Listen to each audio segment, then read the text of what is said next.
beaucoup. Donc le quorum est atteint. Mesdames et messieurs, chers collègues, tout d'abord, je voulais dans cet hémicycle remercier très chaleureusement David Marguerite pour son engagement pendant près de 10 ans comme vice-président de notre région en charge des sujets que sont l'orientation, la formation et l'apprentissage. À l'heure où il est contraint d'abandonner cette fonction puisqu'il est devenu sénateur. Comme quoi ça lui apprendra d'avoir accepté d'être sur une liste comme suppléant. Puisqu'il est devenu donc sénateur il y a quelques jours, je voudrais saluer son énergie et son engagement qui ont profondément marqué ses politiques, notamment quand on se souvient du Grenelle de l'apprentissage, et que nous avons bâti avec lui dès les premiers jours de la réunification de la région. Alors, David, il faudra juste ne pas oublier que le Sénat a des sujets sur lesquels la région est directement impliquée et qu'il faudra savoir les défendre. Et je suis convaincu que tu sauras le faire, même si nous sommes heureux, bien sûr, de te garder comme conseiller régional et président du groupe majoritaire. Donc, merci, David, pour ces 10 ans à cette responsabilité majeure, notamment déjà en termes budgétaires. Merci, David.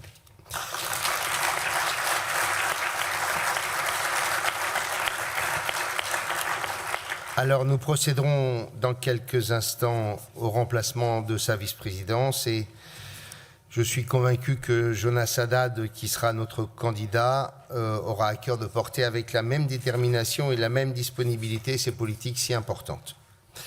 Je voudrais aussi féliciter Thierry Liget, qui lui aussi, suppléant, est devenu parlementaire à la suite de la nomination de Véronique Louwagie au gouvernement. Je te souhaite, cher Thierry, le meilleur exercice possible de ce mandat si facile dans une Assemblée nationale, si facile et si modéré, mais je sais qu'il saura représenter son département et notre région avec le sérieux, la modération qu'il incarne. Donc, à vous deux, bon courage pour être parlementaire, mais je ne souhaite pas être à votre place, franchement, pas du tout. Voilà. Alors, au-delà de ce mercato de parlementaires, la belle victoire de l'équipe de France hier, belle, oui, belle, que je souhaitais, je voudrais évoquer en préambule, je voudrais revenir sur deux sujets très importants qui ont fait l'actualité régionale et nationale ces dernières semaines, le versement mobilité, nous en avons déjà parlé, et notre industrie de défense. Sur le premier point, comme vous le savez, la région et la majorité ont pris une décision importante que nous assumons et que nous revendiquons, que nous avons bâti avec Sophie Gauguin en charge de l'économie, Jean-Baptiste Gastine en charge des transports et Virginie Luttrot en charge des finances, et que nous avons partagé avec l'ensemble de nos compatriotes d'ores et déjà, celle de ne pas lever un nouvel impôt. La France a toujours beaucoup d'imagination en la matière, comme l'État nous en donnait la possibilité à travers l'instauration d'un versement mobilité régional. Je voudrais rappeler ici que cette nouvelle taxe, d'abord, n'est pas un outil de politique tarifaire, mais a été proposée par Région de France et acceptée in fine par le gouvernement pour entretenir et développer les services ferroviaires, comme les futurs SERM, les réseaux régionaux, les infrastructures, dont je rappelle qu'elles appartiennent à l'État. L'État nous demande donc de lever un impôt pour financer ce qui lui revient de financer normalement et qu'il a d'ailleurs promis de financer. Pour ceux qui l'auraient oublié, Madame Borne, alors Première ministre, en 2023, avait à grand renfort de publicité annoncé un plan d'investissement de 100 milliards sur l'infrastructure ferroviaire. 100 milliards dont on n'a jamais vu la couleur, dont une petite partie est inscrite dans le volet mobilité des CPER, mais sur lequel nous n'avons aucune visibilité pour la suite. Et comme l'a dit récemment Jean-Pierre Farandou, le patron de la SNCF, tout cela va prendre beaucoup plus de temps que prévu. La note qu'il a d'ailleurs publiée récemment est un vrai message d'alerte, notamment sur l'avenir des réseaux régionaux et des lignes fines de dessert du territoire. En matière de rénovation des infrastructures ferroviaires, je voudrais rappeler aussi que la région Normandie, comme toutes les régions de France, paie déjà le prix fort. Nous payons par exemple des péages à SNCF Réseau dont les coûts augmentent de 8% par an. Ils nous ont coûté, pour que vous ayez le chiffre en tête, la bagatelle de 85 millions d'euros l'année dernière et devrait nous coûter cette année 92 millions d'euros. Quand en plus on intègre le fait que nous finançons 50% des travaux d'infrastructure sur les petites lignes du réseau SNCF, qui, je le rappelle, appartiennent à l'État, cela représente une charge considérable et en quelque sorte nous finançons deux fois, une fois au titre des péages et une fois au titre des contrats de plan. Pour conclure sur le sujet ferroviaire, je rappelle enfin que la Normandie a réussi à investir 2,3 milliards d'euros dans le ferroviaire en moins de 10 ans, avec des résultats que vous connaissez, alors que le versement mobilité n'existait pas. Dans ce contexte et dans la mesure où nous sommes parvenus à boucler notre budget en préservant nos fondamentaux budgétaires, contrairement à de nombreuses régions françaises pour qui cette ressource est sans doute devenue très nécessaire pour combler les trous, il nous a semblé qu'il n'était pas du tout raisonnable de faire porter une cinquantaine de millions d'euros supplémentaires de fiscalité sur le dos des entreprises au moment même où notre pays traverse une période difficile et incertaine sur le plan économique. Je vous rappelle que le solde, les chiffres sont tombés il n'y a pas très longtemps, le solde des ouvertures d'usines a été divisé par 2 l'année dernière et que nous avons perdu 50 000 emplois dans le secteur privé au dernier trimestre, même si chez nous, le chômage a continué à reculer. Et la situation, comme vous le savez, n'est probablement pas prête à se stabiliser en 2025, dans la mesure où la croissance est annoncée à la baisse par rapport aux prévisions d'il y a quelques mois, et que nous sommes face à des risques géopolitiques dont les conséquences risquent d'être désastreuses pour l'économie mondiale.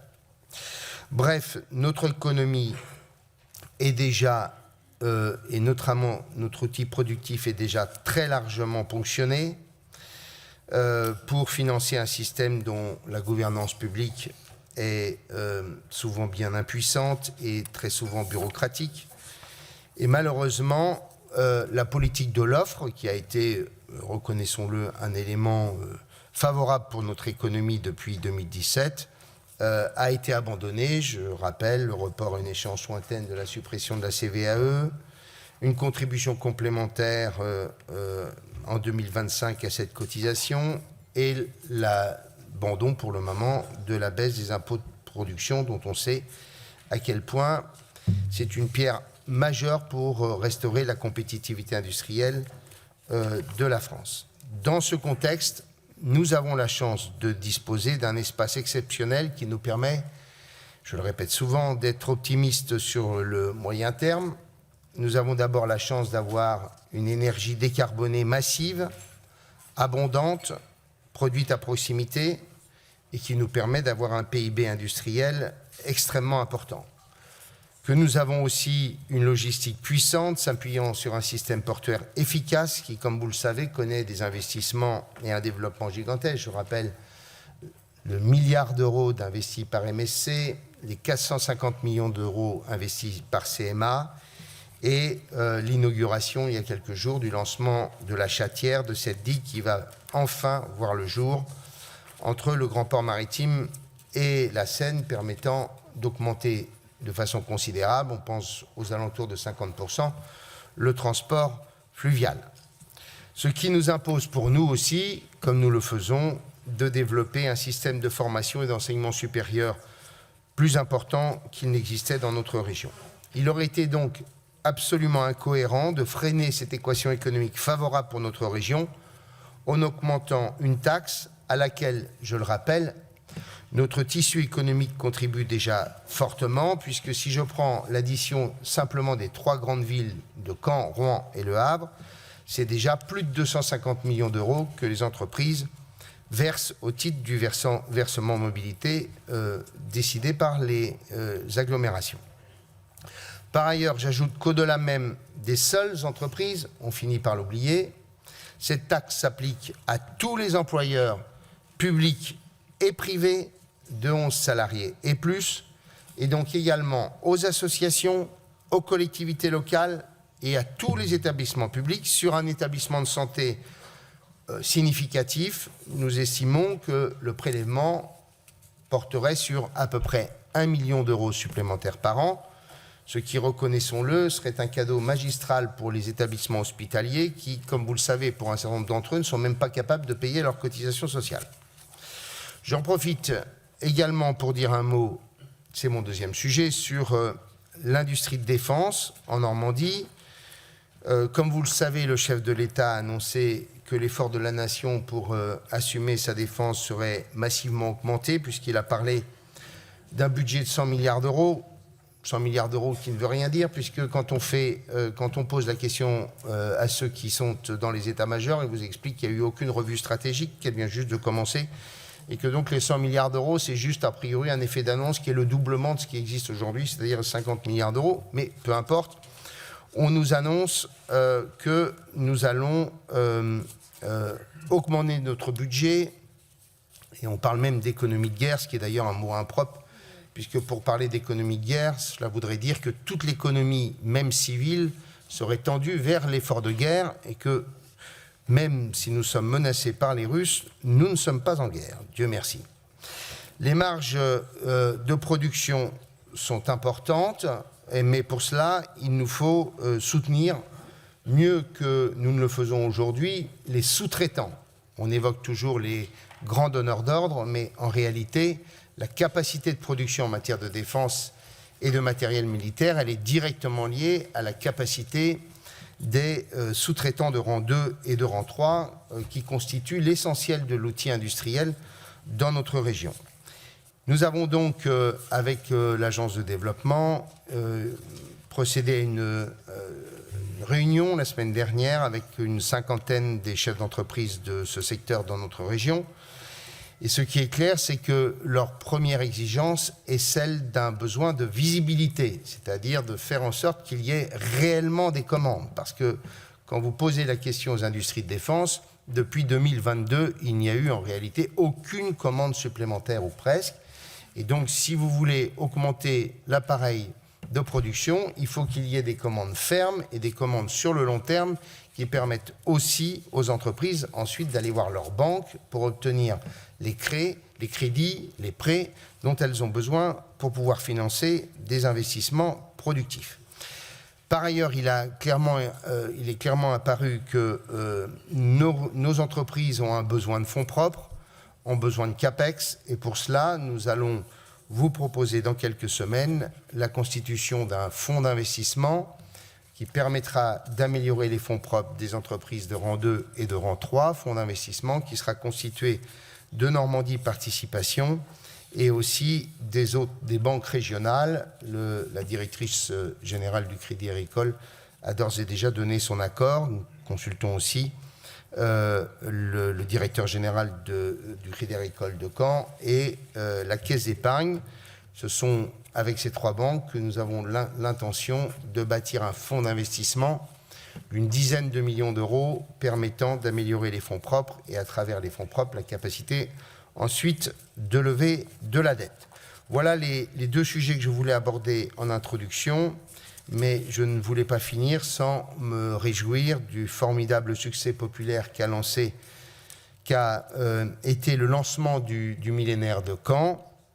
150 000 personnes en 3 jours, dont 100 000 qui sont venus découvrir la métamorphose du château de Guillaume, dont je vous rappelle que nous sommes les premiers financeurs et de loin de sa rénovation, et 25 000 personnes qui sont venues arpenter les allées du parc de l'Abbaye aux Dames qui accueillait la reconstitution d'un camp médiéval. Donc bravo à l'équipe municipale, bravo cher Aristide, et en quelque sorte c'est pour nous un magnifique message d'espoir dans la perspective du Guillaume 2027. Je vous remercie.